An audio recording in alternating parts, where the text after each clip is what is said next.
Hey, salut et bienvenue dans ce tout nouveau vlog où aujourd'hui vous allez m'accompagner pendant ma journée de rentrée à l'université Paris 1 Panthéon-Sorbonne.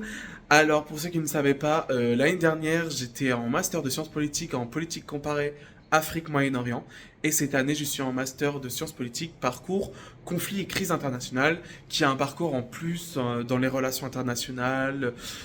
Tout ça, tout ce qui me plaît plus que mon ancien parcours, même s'il était tout aussi intéressant. Je m'étais dit, vu que dans ma chaîne, j'avais déjà parlé un peu de mes études quand j'étais au Canada, je m'étais dit qu'il serait peut-être intéressant de faire cette petite vidéo parce que c'est ma dernière année normalement en tant qu'étudiant. Et voilà, je me suis dit que ce serait sympa de vous montrer ma journée de rentrée, vous montrer mes cours, vous montrer un peu l'université, vous donner un petit peu des tips, si j'en ai d'ailleurs. Et voilà, donc j'espère que le vlog va vous plaire. Donc là, je me prépare pour y aller. Mon premier cours est à 9h30 et c'est théorie et pratique des négociations internationales que j'aurai ce matin. Donc voilà, je vous laisse avec la suite du vlog. Regardez-moi cette vue dès le matin. Le petit Panthéon. Et donc normalement, moi j'ai cours pas à côté du Panthéon, mais juste à côté. Je vais vous montrer ça. Ouf. Ah là là, regardez là, j'arrive juste pile devant le Panthéon. Donc là, juste ici, c'est la mairie du 5e arrondissement. Donc là, le Panthéon. Et là-bas, c'est l'entrée de Paris 1 Panthéon-Sorbonne et de l'entrée de Paris Assas également. Paris 2. Donc moi, normalement, j'ai pas cours là. J'ai pas cours par cette entrée-là. J'ai cours de l'autre côté. C'est le campus Sorbonne. Pour ceux qui ne savent pas, juste ici à côté du Panthéon et à côté de Paris 1 et Paris 2, il y a la bibliothèque Sainte-Geneviève qui est trop bien. La bibliothèque est gratuite, vous pouvez faire votre carte vous pouvez commencer à remplir les renseignements en ligne et ensuite après vous prenez un rendez-vous, vous faites votre photo et après vous avez votre carte. Et vous pouvez y aller comme vous voulez, c'est gratuit. Et franchement, à l'intérieur, c'est vraiment magnifique, on dirait le monde de Narnia pour ceux qui connaissent. Poup. Et juste ici, c'est l'entrée avec la fabuleuse vue. Je vais vous montrer, là je vais devoir passer les petits contrôles, montrer la carte étudiante et le sac. Comme si on était à un concert. Et voilà la fabuleuse vue. Et voilà la fabuleuse vue. Donc là je vais me dépêcher parce que j'ai cours ce matin. Et je vous retrouve après. Normalement je vais voir un pote. Et après on va manger au fameux crous. Regardez-moi ça, juste magnifique. Et c'est dans cet amphithéâtre que j'avais fait, avec mon ami Shaima une conférence sur les relations diplomatiques entre l'Iran et l'Arabie Saoudite. C'était vraiment incroyable, un amphi. Je vais vous mettre quelques petites photos. Voilà, je me dirige vers la cour. C'est un labyrinthe ici, vraiment. Venez plus tôt. En espérant que je puisse trouver ma salle. Regardez où je me retrouve, je sais même pas où je suis.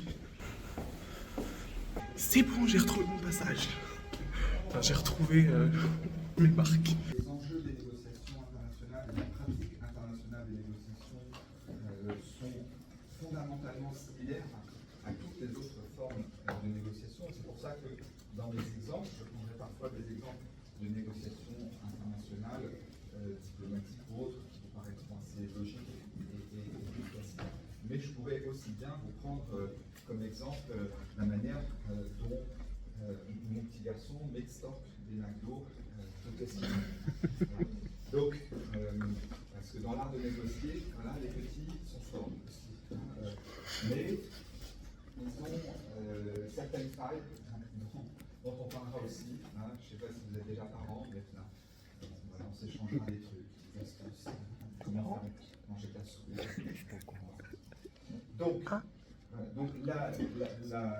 Donc là, je viens de sortir de cours.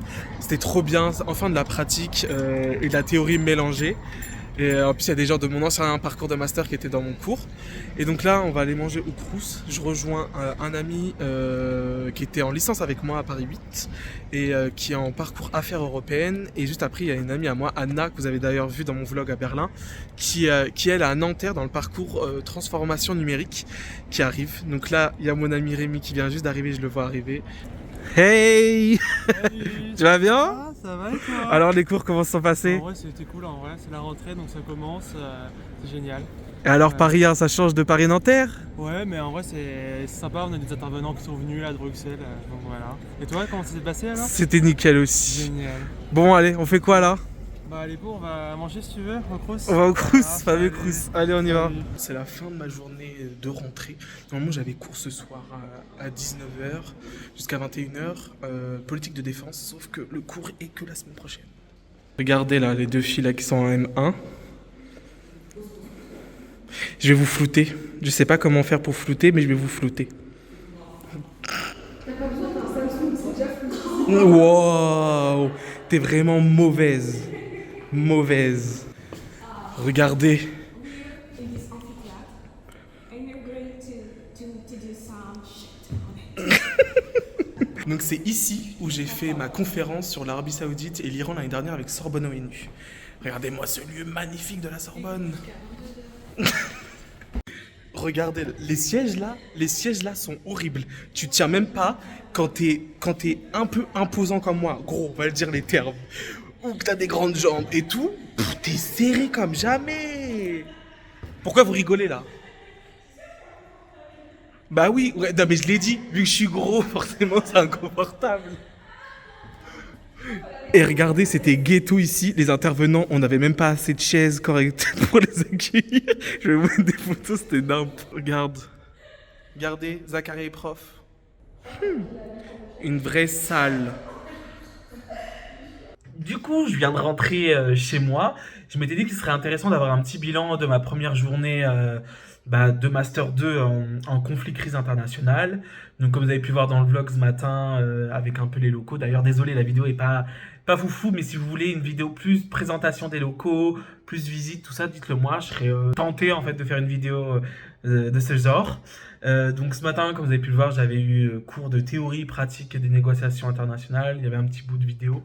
Ce cours-là va être trop intéressant parce qu'on allie vraiment théorie et pratique. Et on aura une journée de simulation vraiment de 9h à 17h. Une journée, on va faire vraiment une simulation, on va préparer, on va représenter des pays. Et c'est une grosse partie de notre notation d'ailleurs. Et c'est pour ça que j'apprécie encore plus ce parcours-là. Il y a vraiment plus de pratique. Donc ensuite de ça, vous avez pu le voir, j'étais avec un ami, Rémi, et ensuite Anna, que j'ai pas montré dans le vlog, parce que j'ai oublié de filmer à ce moment-là. Mais ça faisait hyper longtemps que je les avais pas vus, du coup j'en ai profité. Et ensuite après, j'ai eu un cours politique de sortie de conflit, qui est un cours qui, au départ, j'étais pas trop tenté de prendre, et au final, j'ai vraiment adoré. La première séance en tout cas, et puis même les sujets qu'on va étudier après sont hyper intéressants. Le prof est vraiment bien, les notations, enfin les attendus aussi pour les examens sont pas non plus nuls. Ce que j'ai apprécié, c'est vraiment qu'il y a un peu de trucs oraux, même si oraux, on a un peu des choses en groupe, et après on a un rendu à la fin. C'est un publicity debriefing. En gros, c'est comme si on travaille pour une entité et on doit faire une note un peu de recherche sur une situation dans un pays. Par exemple, une firme internationale, un gouvernement, et on doit envoyer cette note à notre N+1. Et du coup, ce que je trouve intéressant vraiment là, c'est que c'est vraiment pratique, et ça va être vraiment utile pour notre futur job qu'on va avoir après, où on va avoir surtout beaucoup de notes de recherche à faire, notes de synthèse. Du coup, ce que j'ai apprécié dans ce cours-là, c'est ça, mais aussi parce que le prof est spécialisé en fait dans tout ce qui est politique des ressources naturelles, et il a parlé par exemple de la question de l'eau. Et du coup, je ne peux que l'apprécier. Pour ceux qui le savent, j'adore tout ce qui est question de l'eau, tout ce qui est question des conflits d'usage liés à l'eau, notamment ce qui se passe à Mayotte en ce moment en France, et en Bretagne aussi, et que cette question de l'eau va prendre de plus en plus de place dans la scène internationale, d'où ce choix de master. Et ensuite, de base, normalement, j'aurais dû avoir politique de défense. Ce cours-là, je l'aime bien. Enfin, le nom me plaît, mais j'ai un peu peur des attendus en fait pour ce cours-là. Parce que je sais que les profs qui sont dans tout ce qui est défense, armée, sont vraiment un peu stricts. Ils savent, c'est vraiment un peu comme le droit, si vous voyez ce que je veux dire. Ensuite, moi, je crois que le mardi, je vais pas choisir de cours parce que les cours n'ont pas l'air fous. Surtout qu'il y a un cours, en fait, c'est que c'est un peu une sociologie inversée. En fait, le prof veut que ce soit nous qui créons le cours avec lui et qui créons les séances. Et moi, ça va demander énormément de boulot, et j'avoue que pas envie, en fait. Et du coup, le mercredi, j'aurai un cours, ça s'appelle Analyse des politiques étrangères. Et ce cours-là, j'ai tellement hâte de l'avoir, si vous savez. Ça, c'est vraiment le cours. Quand j'ai vu la maquette, c'est vraiment le premier cours sur lequel je m'étais dit, il faut que je le fasse. Vraiment, il faut que je le fasse. Et du coup, je vais le prendre, c'est sûr et certain. Et ensuite, j'ai un autre cours à choisir et je sais pas encore, ce sera jeudi forcément. Soit tout ce qui est question de genre avec une prof que j'ai eu déjà en M1. Sinon, je vais prendre un cours l'après-midi. En gros, le cours, c'est conflit, guerre et opinion publique. Et ça m'intéressait énormément d'avoir ce cours-là, donc je pense que je vais le choisir. Et ensuite, j'aurai cours le vendredi, mais ça, c'est des cours obligatoires. C'est un peu des TD. En gros, on a un cours, c'est les métiers de l'international. En gros, on aura des intervenants qui ont fait exactement le même parcours avant, qui vont un peu nous présenter leurs spécificités, ce qu'ils sont devenus en fait après le master, dans quel secteur ils travaillent. Et ça, c'est vraiment intéressant d'avoir ce retour d'expérience. Et ensuite, on aura un cours, on ne sait pas encore à peu près ce que c'est, ça sera projet collectif. Donc, on a hâte de voir la suite. Donc, franchement, le premier semestre de M2 commence bien. C'est du contrôle continu d'ailleurs. Donc ça, c'est super. La fin des partiels là sur table qui n'ont pas de valeur, en fait, qui ne servent à rien, je trouve. Donc voilà, donc le début du semestre commence bien. Mais j'avoue que j'ai toujours la nostalgie du système de Paris 8 et de la fac de Paris 8 qui me manque tous les jours. Parce que Paris 8, on a beau le critiquer vu que c'est à Saint-Denis. J'ai adoré mon expérience à Paris 8 où tout est fait en fait pour étudier dans de bonnes conditions. Le fait d'avoir une grande bibliothèque universitaire, d'avoir le Crous directement à l'intérieur.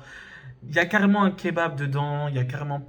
Enfin, tout est fait vraiment pour vraiment étudier dans de bonnes conditions. Donc ceux qui sont acceptés par exemple dans d'autres facs de banlieue, ça ne veut rien dire d'être accepté à Paris 1, d'être accepté à Paris 8. C'est vrai, peut-être sur le CV ça change, mais il y a énormément de gens par exemple qui étaient à Paris 8 qui finissent dans de grandes instances après, que ce soit au ministère des Affaires étrangères. Par exemple, j'ai participé à l'Académie diplomatique d'été du Quai d'Orsay en juillet et j'ai vu qu'il y avait énormément par exemple de personnes de Paris 8 qui avaient fait leur licence par exemple à Paris 8 qui travaillent maintenant au ministère, que ce soit au ministère des Armées, Affaires étrangères, dans d'autres ministères, l'ONU, l'UNESCO. Enfin, ça ne veut rien dire, vous voyez, tout ce qui est question des études. Bref, je vais arrêter de trop parler, mais je trouvais qu'il était important d'avoir ce discours-là aussi, de dire que si vous n'êtes pas accepté à Paris 1, c'est pas la fin de votre vie. Le plus important et même ce qui est essentiel, c'est d'avoir une expérience professionnelle, stage VIA, année de césure, échange universitaire, être dans des associations, tout ça, c'est ça qui est le plus important à mon sens, que vraiment la partie théorique court. S'il n'y a pas ça, votre dossier ne sortira pas de l'ordinaire. Et puis même, moi, j'ai beaucoup plus appris en étant en stage, en ayant une expérience militante, que en cours directement. Donc voilà, j'ai assez parlé, je vais arrêter. Mais si jamais vous avez d'autres questions, n'hésitez pas à le dire dans l'espace commentaire. Je ferai sans doute si jamais il y a beaucoup de questions, je ferai sans doute une FAQ. Comme ça, je pourrai répondre plus facilement aux questions. Ou sinon, si vous préférez, envoyez-moi un message en DM Instagram ou sur Twitter. J'y répondrai avec grand plaisir. J'espère que le vlog vous aura plu. En tout cas, ça m'a fait plaisir de vous montrer mon expérience un peu à Paris 1. Je ferai forcément une vidéo bilan plus tard. Enfin bref, voilà, moi je vous dis à très bientôt pour une prochaine vidéo. Bye bye!